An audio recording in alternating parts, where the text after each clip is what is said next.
morning, everyone, and thank you for coming out. My name is Siddhartha Srivastava, I'm Krishna Patel. I'm Pooja Shah. I'm Rahul Gupta. and we're the White Coats. This is what we have planned to talk to you guys about today. We're going to begin with our mission at Tenet Healthcare, and then get into the logistics of the project plan, timeline, budget and staffing, and risks and benefits. I'd like everyone to consider the story of Alice Hobson. She was 77 years old in 1985 and was remarkably spry for her age. She loved gardening, going out with her friends, playing bingo, going to the movies, and lived an independent lifestyle. However, 7 years later, effects of old age started to kick in, and her family deemed it would be appropriate for her to go into a nursing home. However, here she felt that they placed too much emphasis on her safety and not enough on her independence, and she felt like she was living in a prison. Her story is not rare. Today, 76.3% of patients are clinically depressed. They receive only 31 minutes of time with a registered nurse, and many stay in one-star nursing home facilities. Our mission here at Tenet Healthcare is to improve the quality of life of every patient that walks through our doors. So what we're going to do is look into the 5 worst nursing homes in the DFW Metroplex area as per the U.S. News World and Health Report. And we're going to improve them on 2 areas: medical care and overall atmosphere. As you can see, the 5 nursing homes that we've chosen all span the DFW Metroplex area. They have each received a 1-star quality in nursing home ratings. You may be wondering why us, a for-profit health insurance company, would take on other people's nursing homes. Well, we believe it's a social responsibility, and so that Dallas isn't seen as the worst state, or Dallas, Texas isn't seen as the worst place in the nation to be put into a nursing home. We also want to increase community awareness so that everyone in the community understands the plight of these nursing homes. We have done previous charities in the past, so this is just a larger economy of scale.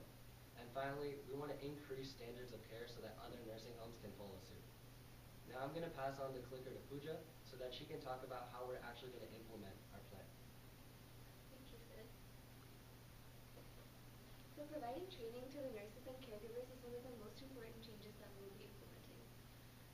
The 5 nursing homes that we've selected are some of the most poorly rated in terms of overall patient satisfaction, and a huge part of this comes from the poor quality of care that patients felt that they received.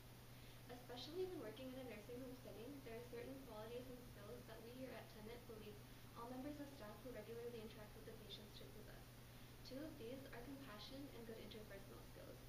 It is important for nurses and caregivers to be able to effectively communicate with patients to provide them with the best possible care. Geriatric-specific care is another form of training that we will implement, since care provided to the elderly differs significantly from other forms of healthcare. It is important for nurses and caregivers to be able to identify and meet the unique needs of these patients. Additionally, many nursing home patients suffer from depression, as Sid pointed out earlier. In order to address this need, we will have depression management training in which nurses and caregivers will be able to learn techniques for identifying depression early on and helping in patient recovery. At the end of these weekly training sessions, we will have assessments in order to track progress and check understanding. But most importantly, the goal is to encourage implementation in all future patient-staff interactions. Aside from improving the quality of care provided, another major change that we want to make is to improve the overall atmosphere of the nursing homes. We believe that this will provide nursing home residents with a better and happier overall quality of life. The first major improvement that we will make is to renovate the bedrooms and common areas, since these are areas where the nursing home residents spend the majority of their time when they socialize. Therefore, we believe that these areas should be as cheerful and uplifting as they can possibly be. The second major change we will make is to improve wheelchair accessibility throughout the nursing homes. The 5 nursing homes that we have selected to work with are primarily only wheelchair accessible in the bedroom and bathroom areas, but this serves to isolate a huge segment of the nursing home population from general day-to-day activities, and that's something that we would like to change. We also will create outreach programs in the community for children and pets to be able to come in during the afternoons and keep the residents company for some time. This will give them something to look forward to throughout the day, as well as just keep the overall atmosphere more cheerful. And we also plan on having one event every night for the nursing home residents to come out and participate at. These will include bingo nights and dinners and card playing nights, again just to encourage the residents to lead an active lifestyle and give them something to look forward to as the day goes on. And lastly, we will have live music playing every 2 Fridays at the nursing home in order to entertain the residents. And now I'm going to pass it on to Krishna to talk more about assessing progress and our project timelines. Thank you, Pooja. We will be able to track the progress and effectiveness of our project through assessments that we'll be giving at the 3-month, 6-month, 1-year, and 2-year time periods. Through these assessments, we'll be able to test for a variety of factors, which includes whether the patient depression rate has decreased and whether the patient mortality rate has decreased. In addition to this, we will also be giving the residents surveys at these same time points, the 3-month, 6-month, 1-year, and 2-year, to see whether their quality of life and satisfaction has increased, decreased, or maybe stayed the same. And based on that, we can implement new changes into our project to see what works best for the residents and the nursing home. This is our current timeline for the project. In November, we hope to receive approval from you, the Chamber of Commerce. In December, we will begin meeting with the nursing home managers so that we can choose what works best with the nursing homes and what changes they might not be okay with us implementing, and basically just work with each nursing home individually to see what works best. Then in January, we'll begin recruiting tenant staff and volunteers from the community as well, so that in February we can initiate renovations and also start training the staff. This is our annual budget. As you can see, renovations accommodate for a majority of the costs. The renovations will include painting the bedrooms, adding any decorations, and making the common areas more wheelchair accessible. Then we have daily activities, which include board games and live music that we'll be having every couple of weeks. Then we have training. So we will have 1 tenant registered nurse and 1 tenant caregiver per nursing home who will come in and train the nursing home staff. We will pay them $40 an hour, which is their typical salary as is. They'll come in 10 hours a week for 6 weeks. Then we have labor costs, and these costs will account for any renovations that our volunteers will not be able to help us with, such as adding wheelchair ramps, stuff like that. Lastly, we have employee incentives, which will be giving a $50 gift card to all nursing home staff once they have completed their training. This comes out to a total cost of $130,350, half of which tenant has already agreed to cover, and the other half we're asking you, the Chamber of Commerce, to cover, which will be $65,175. For staffing, we will have 5 tenant registered nurses and 5 tenant caregivers, 1 per each nursing home.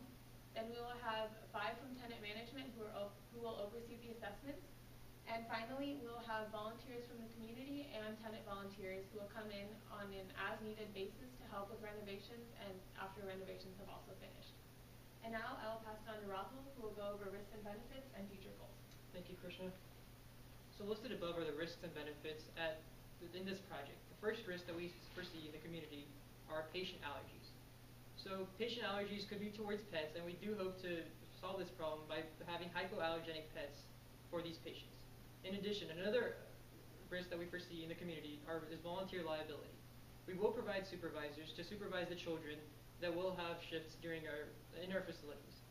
Some of the risks that we foresee at tenant healthcare, though, are reluctance from staff to join these training programs. And we will provide $50 gift cards for these staff members, and we will recognize the staff during their training. Second, we will also have regulatory agencies working with us. We will make sure to follow the standards that they have set, and we will make sure to continue to monitor these standards throughout the program. And third, we also will make sure to sign a contract with the nursing home owners to have a 5-year contract over the period of time, so that way these homes can remain homes for these patients and that they can have a comfortable life for the rest of their life. Also, so the benefits, we believe the benefits outweigh the risks here. The first benefit that we believe is the awareness in the community. We really want to make sure that the community understands that this is a big issue. Texas is the worst state for nursing homes in the country. So therefore, we want to raise awareness and get people involved. In addition, we also want to make sure that we solve this problem. We want to make sure that the elderly population is happy and healthy. So therefore, we want to solve this problem and raise awareness. Some of the benefits for tenant, though, is an increase in public image.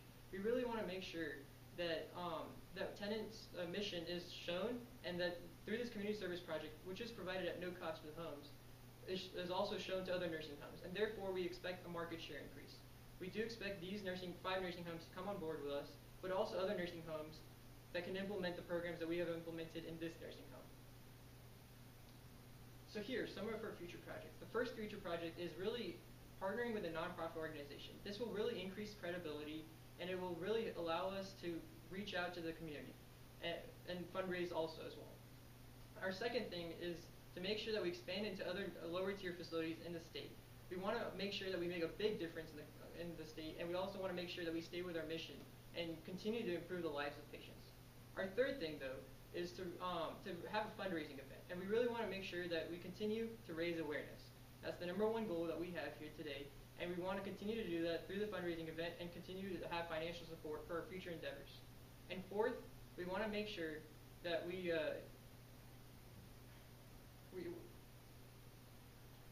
want to make sure that we reach out to the community, and therefore have more volunteers, such as high school volunteers, college volunteers, and even employees at Tenet Healthcare. This will allow us to continue to raise awareness and get everyone involved and make it a community project. So now I want to go back to Alice, the patient that Sid was talking about. Although Alice passed away in the nursing home, that doesn't have to be every patient. We can make a difference in the lives of these patients, and Tenet is the company to do that. Therefore, I would like to thank you for your time and ask if there's any questions at this time.